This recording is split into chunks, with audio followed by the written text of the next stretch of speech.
Hello everyone! Samahan niyo kami sa another episode ng Patuka series. Ang ibibida natin ngayon ay mga redjo na kamatis. Daming kamatis. Kaso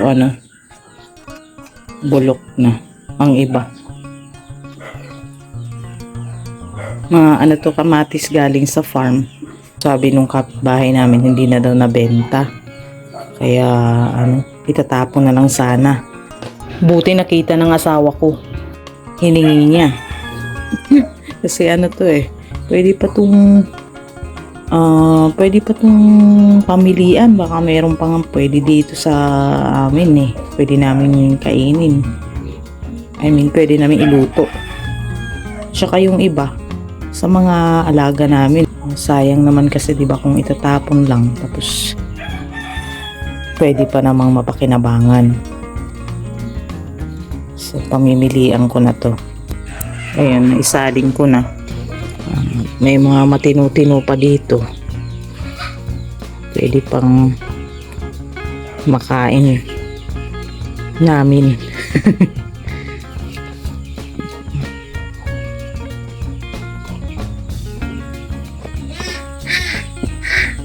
Gaya nito. May hinog pa to .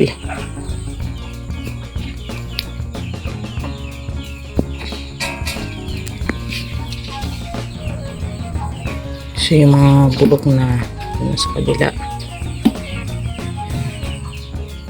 So papakinabangan pa yan ng mga manok. Sayang Yun yung kagandahan pag may mga alaga ka. Kasi pag mayroong hindi na pasado sa tao, hindi na pwedeng kainin ng tao, hindi pa rin sayang. Kasi nandyan yung mga alaga. Sila ang kakain yan. Marami ang pagkain na nasasayang sa iba. Pero sa amin, as much as possible, gusto namin yung sundan yung prinsipyo na sinasabing zero waste. Diba? Ito lang, ang dami ng masasayang na pagkain sa ibang mga lugar. Kaya yung sistema namin dito sa aming maliit na integrated farm. Yeah, integrated farm kasi naghahayupan kami, naghahalaman kami. Ngayon, ang mga halaman namin, pinapakinabangan namin at pati yung mga hayop nakikinabang din. Tapos yung halaman naman namin, nakikinabang naman dun sa mga ipot ng mga alaga namin. Kaya nagkakatulungan sila. Masaya. Itutuloy ko lang yung pamimili nito. Mukhang aabot tayo ng 5 years nito bago matapos. Okay? So I'll be back in a while. Ayan na. So, tapos na ako mag-sort, So, bali 3 grupo ang ginawa ko doon sa mga kamatis. Pero yung napili ko na maganda pa, pwede pang kainin ng tao. So, pwede pa namin pakinabangan. Pag nahugasan na yan, malinis na. Ito naman, ang mga bitak-bitak na, ganito. Laki niya, di ba? Pero bitak na siya, kaya reject na siya doon sa pagbebenta. So ito matigas pa, ibig sabihin tatagal pa ng ilang araw yan bago tuluyang mabulok. So itong nasa crates na to papakain din to sa manok, pero later on pa, kasi uunahin natin ipakain ito yung talagang bulok na. Yan, bulok na talaga yan. Hindi na pwedeng patagalin pa yan. Yung mga ngasim na lalo. Maasim na nga, lalo pang nangasim. Fermented na. So yan. Ito ang papakain ko ngayong umaga sa mga manok. Ayan na guys. So, hugasan ko na.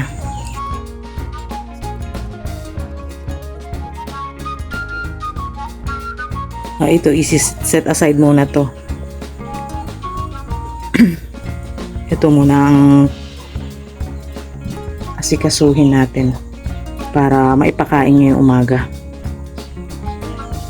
So ayan na yung ipapakain natin sa mga manok ngayon. Pero bago natin ipakain, sabi ko nga, i-chop muna natin ito para hindi mahirapan yung mga manok kainin o tukain. Diba?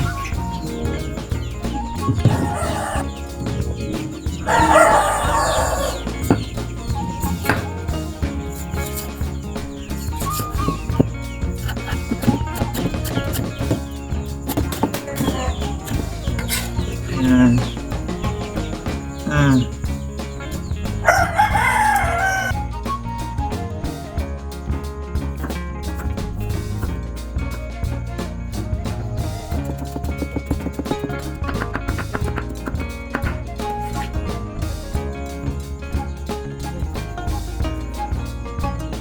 Ayan na guys, yung patuka na ginawa ko.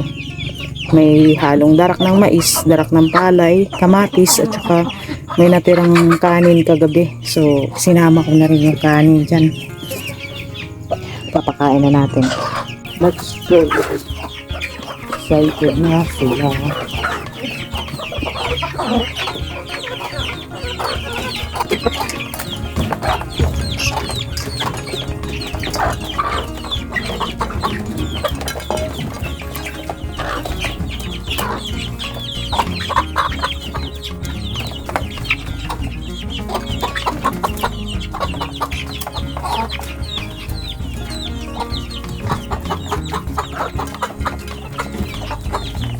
Doon.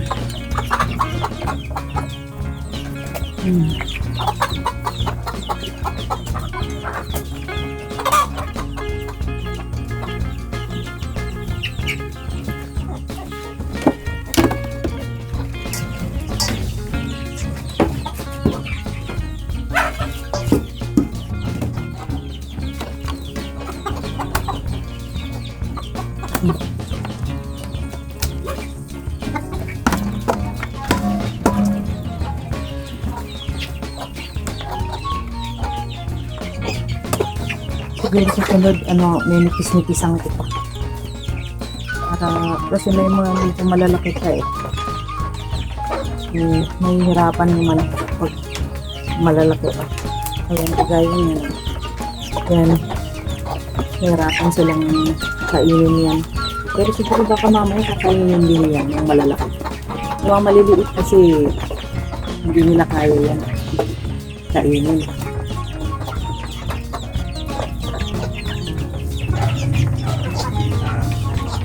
Pogi. Camera shy talaga to. Camera shy talaga si hari ng pogi. Gusto yun. Ano naman siya? Talagang hindi ka talaga pwedeng dalawang hari sa Malacan. Kailangan isa lang. Yan, kagaya no, hahabol-habulin yung isa. Ito kasi namamasta na din yan, yung kulay pula. Siloso to. Gusto niya siya lang ang kakasta. Tapos papang habol sila dito. Tapos ka. Paparami kami ulit ng ngayon kasi noong binyag ng anak ko, pinatay namin yung mga manok namin at saka mga bibe. Yung bibe ay inubos namin katayin yun. Parang ayaw na kasi ng asawa ko mag-alaga kasi daw, yun nga, lagi siyang nabubugok ng mga itlog. Hindi namin alam kung bakit. Kaya nagsawa siya. Ayun, kinatay lahat yung bibe. Nung nung tag-init, nahirapan kami makarami ng manok kasi namamatay yung mga sisiw. Siguro na sila, heat stroke. At saka nabubugok din yung mga itlog. Ilan lang napipisa. Ngayon, nung pagpasok ng tag-ulan, Ayan, meron kaming pamisa ng 5 sisiw. Ayan, siya hanggang ngayon, buhay naman silang lahat na 5. Ito yun. Ayan. Yan yung 5 sisiw. Meron din kami dito sa kulungan yung 4 na sisiw naman to. Yung isang buwan namin yan silang pinapakain muna ng purong feeds. Mamaya kayo ha, kasi nag-vlog pa ako.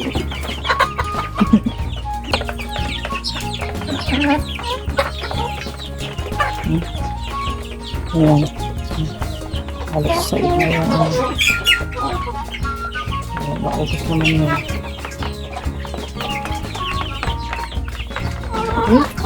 So, ayan na nga. Kinain nila yung patukang binigay ko. Ubos-ubos. Yung mga na yan, yung kung ano man dyan yung hindi kakainin ng manok, hindi pa rin yan sayang kasi yung mga tayo dyan, mga microorganisms, sila naman ang bahala dyan.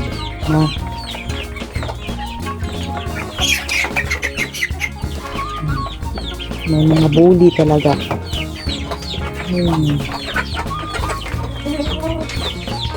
Okay, I will end my vlog na kasi papakainin ko pa yung mga sisiw dun sa kulungan. Let's grow! Thank you guys for supporting and don't forget to subscribe. Bye-bye!